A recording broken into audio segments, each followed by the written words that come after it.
We are. We are. We are. We are. We are. The women of aviation.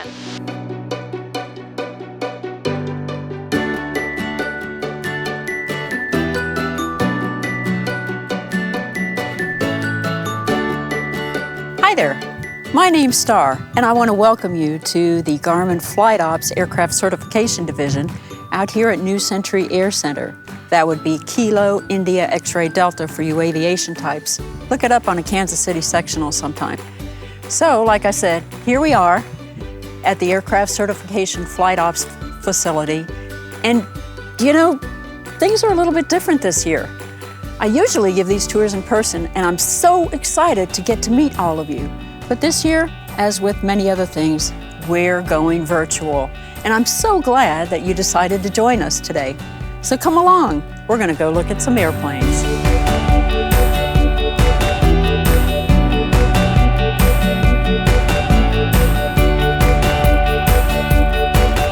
This is where we house some of the Garmin aircraft. We have about 30 to 35 aircraft registered to Garmin, and the number of aircraft here varies from day to day and week to week.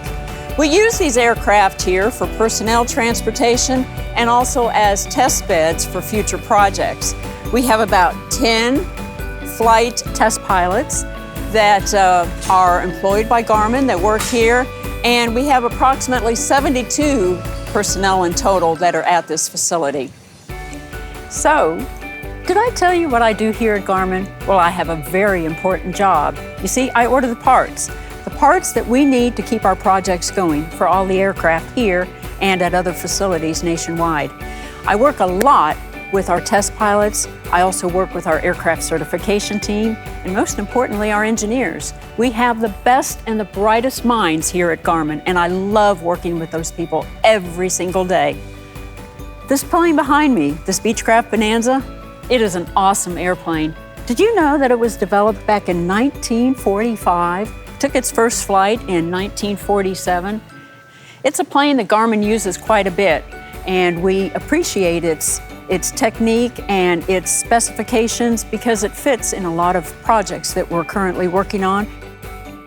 And another plane that we have over here, the Cirrus, one of my favorites. And I tell you what, I wish I could get some seat time in this airplane. It looks like it would be a blast to fly. What's interesting about the Cirrus is it has a BRS, a ballistic recovery system.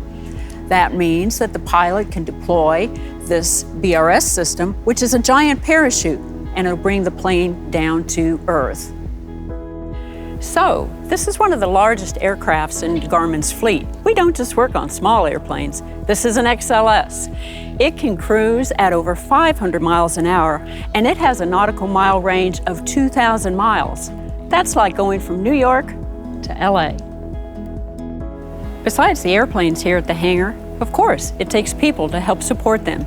And here at Garmin, we have over 30 engineers, mechanical, electrical, and software, such as Claire, one of our newest Garminites. She is working on developing a system that will soon be installed in an airplane. So out here at the hangar is where we do our installations. We have a great team of installers. We have about 13 on staff, and they work hand in hand with our engineers. Oh, such as Amanda. Here she is working with our 3D scanner. That is amazing. Notice the targets? She's reading data from the targets and then painting the picture onto the computer. This way she gets information to help her develop new products for the future. Well, that just about wraps up our tour here at Garmin, and I'm so glad you were able to join us today. Remember, there's so many opportunities for women in aviation, and I encourage you to explore those. And now, you're in for a treat. We're going to be going flying with my friend Jessica. So before we go flying off into the wild blue yonder, there's a few things she's going to be looking at. First of all, it's very important to check the weather, both at your destination and at your home airport. That is where your Garmin pilot comes in handy. So after she does that, we're going to take a look at the aircraft itself. We want to make sure that it's ready to fly. That includes looking at the control surfaces, such as the ailerons, the wings, the rudder, and the elevators. We also want to make sure that when she walks around the airplane, she's going to bend down and take a look at the gear. When she gets to the engine, she'll open up the oil access door, pull out the dipstick, and check the level of the oil, adding oil if needed. Take a look at the prop, feel that prop, make sure there's no big nicks or ruts in it, and then you're ready to fly. New Century Towers, Cessna 2662 Foxtrot, 8 miles to the south-southeast, inbound Atlanta. We've got the weather.